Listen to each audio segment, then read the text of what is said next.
দর্শক আসসালামু আলাইকুম। আমরা আবার সেই চলে আসলাম মিরপুর 1 নম্বর শাহালি মাজারে দরবেশ আনোয়ার হোসেন সাহেবের কাছে। আমরা কিছু বিষয় নিয়ে আলোচনা করতে চাই। হিংসা বিদ্যা নিয়ে, যে মানুষের ভিতরে এত হিংসা এই বর্তমান যুগে কেন? হিংসার জন্য মানুষ অনেক কিছু করে।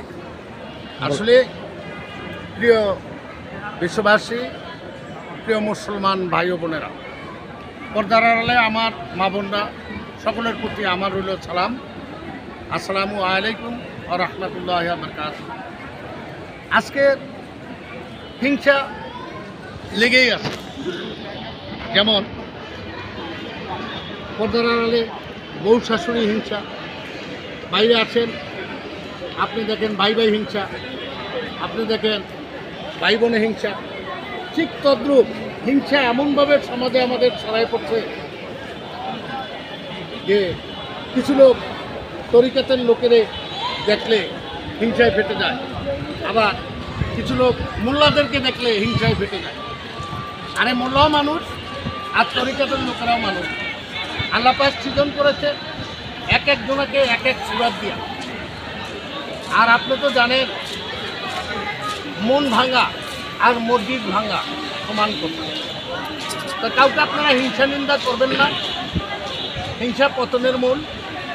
আপনি যদি গৌরব করেন আপনি একজন ভালো জানলেওয়ালা, আপনি এলেমওয়ালা লোক, আপনি গৌরবে ভরে গেছে, আরে নষ্ট হয়ে যাবে আপনার আমল। তাই আপনি গৌরব না করে সকল মানুষের কাঁধে কাঁধ মিলিয়ে একজন বেশি জানে একজন কম জানে তাকে আপনারা শিক্ষা দেন, তার গায়ে হাত বুলিয়ে দেন, হিংসাবিদ্যা ছেড়ে দেন, আরে গৌরব অহংকার ছেড়ে দেন। এমন কোনো জায়গায় লেখা নেই যে হ্যাঁ মাজারে গেছে খারাপ লোক, হ্যাঁ মসজিদে গেছে ভালো লোক, এরকম না। যার ভালো লাগে সে ওলি আল্লাহর কাছে যায়, যার ভালো লাগে সে মসজিদে আলেমদের কাছে যায়। আরে আলেমের ঘুম ইবাদতের শামিল। জেনে নেবেন একজন জান্নেওয়ালা ব্যক্তির কাছে আপনি সব কিছু জানতে পারেন, এজন্য আপনি ছোট হয়ে যাবেন আর হ্যাঁ বড় হয়ে যাবে, এর কিছু না। তাই আমি আজকে সকল মুসলমান ভাই ও বোনদের উদ্দেশ্যে বলতে চাই, আপনারা হিংসা নিন্দা ছেড়ে দেন। সকলের সাথে কাঁধে কাঁধ মিলিয়ে ছোট্ট একটা বাংলাদেশে আমরা এক পরিবারে বসত করি। আমি দরবেশ মোহাম্মদ আনোয়ার হোসেন আপনাদের জন্য দু একটা কথা বললাম। আমার কথাটা যদি আপনাদের ভালো লাগে আমার চ্যানেলের পাশে আপনারা থাকবেন। 2025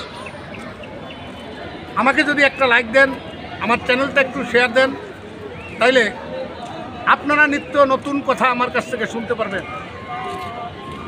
আশা রাখি আপনাদের কথাগুলো ভালো লাগবে। কারো মনে দিও না আঘাত, সে আঘাত লাগে কাবার গায়। শুনিয়াছি হাকিকাতে আশিক যদি আঘাত পায়, সে আঘাত লাগে যায় মুর্শিদেরই কলে যায়। আসলে মানুষ ভাবছে মুর্শিদ হয় মানুষ, মিথ্যা, সঠিক নয়। মুর্শিদ ওই ব্যক্তিকে বলেছে যিনি স্বয়ং সম্পূর্ণ আল্লাহ রব্বুল ইজ্জত, যিনি সৃষ্টির বাদশাহ, যিনি মালিক, কুল মাখলুকাতের মালিক, উনি হলেন মুর্শিদ। তাই কারো মনে আঘাত দেওয়া আর মসজিদ ভাঙা, কারো মনে আঘাত দেওয়া আর স্বয়ং আল্লাহকে আঘাত দেওয়া সমান সমতুল্য হয়ে যায়। আল্লাহ তো বলেছেন আমি আমার এহসান সূরার দ্বারা আদমকে সৃষ্টি করেছি, আমি আমার রূহ বান্দার রূহে ফুঁকিয়ে দিয়েছি।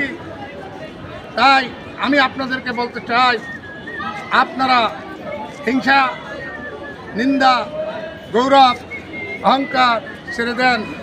সকল মানুষের সঙ্গে কাঁধ মিলিয়ে চলে যান। এক মানুষ আর এক মানুষের ভাই, এক মুসলমান আর এক মুসলমানের ভাই। এইভাবে আমরা ছোট্ট বাংলাদেশে বসত করি, জানি এক পরিবারে এক ফ্যামিলির মতো আমরা চলতে পারি। এই বলে আজকের এখানেই রাখছি। আসসালামু আলাইকুম ওয়া রাহমাতুল্লাহি ওয়া বারাকাতুহু।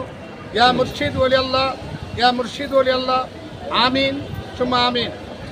দর্শক আপনারা শুনলেন সেই দরবেশ আনোয়ার হোসেনের কথা। তাই আপনাদের কথাগুলো যদি ভালো লেগে থাকে তাহলে আপনারা সরাসরি ইউটিউব চ্যানেলে ঢুকে দরবেশ আনোয়ার বাংলায় লেখা সার্চ দিবেন, তাহলে আমাদের ভিডিওগুলো পাইবেন, নিত্য ভিডিও পাইবেন। চ্যানেলটার পাশে থাকবেন।